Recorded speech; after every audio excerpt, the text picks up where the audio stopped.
Princípios gerais de planejamento. Primeiro, princípio da contribuição aos objetivos. Estabelecer prioridades e interligações. Segundo, princípio da precedência do planejamento. Definir o que, do que e como vai ser feito. Terceiro, princípio da abrangência. Planejamento abrange pessoas, tecnologias e sistemas. Quarto, princípio da maior eficiência, eficácia e efetividade. Maximizar os resultados e minimizar as deficiências. Eficiência significa fazer as coisas da maneira adequada, resolver problemas, salvaguardar os recursos aplicados e cumprir seu dever, além de reduzir custos. A eficácia significa fazer as coisas certas, produzir alternativas criativas, maximizar a utilização de recursos e obter resultados e aumentar o lucro. Efetividade, manter-se no mercado, apresentar resultados globais positivos ao longo do tempo, permanentemente. Princípios específicos, planejamento participativo. Tem como foco o não resultado final, mas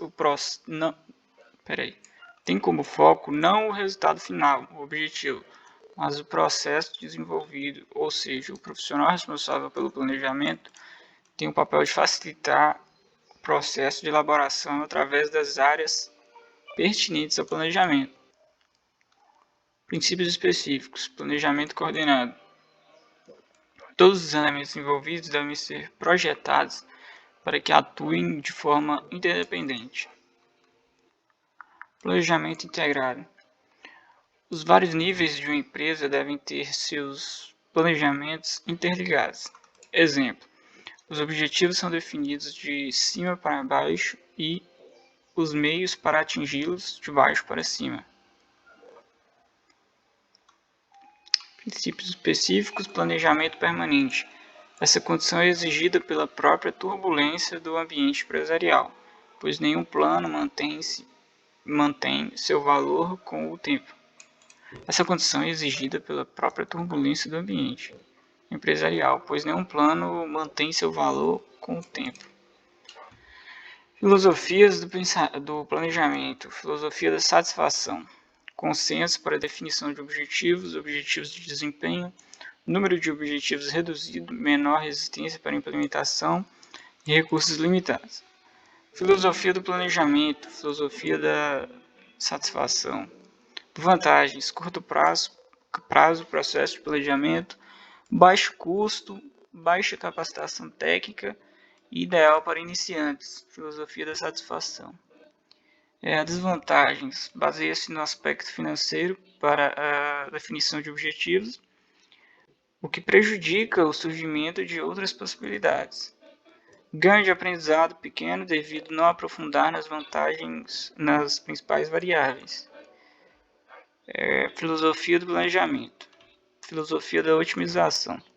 Realizar algo tão bem quanto possível. Utilização de técnicas matemáticas, estatísticas, de modelos de simulação e de pesquisa operacional.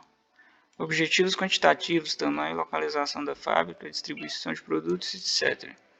Vantagens, programas informatizados, rapidez no resultado. Desvantagens, alto custo, alta capacitação técnica, ignora aspectos que não podem ser moldados, por exemplo, a relação humana e a estrutura organizacional.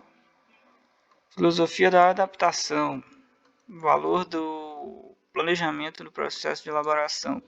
Elimina ou evita a falta de eficácia administrativa ou de controle. Classifica o futuro em certeza, incerteza e ignorância. Cada tipo requer um planejamento comprometido, contingência ou adaptação.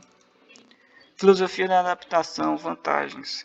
Restabelece o equilíbrio interno e externo da empresa após uma mudança, busca de novas oportunidades para crescimento ou expansão da empresa. Desvantagens, alta capacitação técnica e maior envolvimento de todos os membros da empresa. Conclusão, segundo Oliveira, é válido que o executivo, quando estiver trabalhando com a função de planejamento, estabeleça qual filosofia será adotada, tendo em vista a adequação entre a situação real e o processo de planejamento.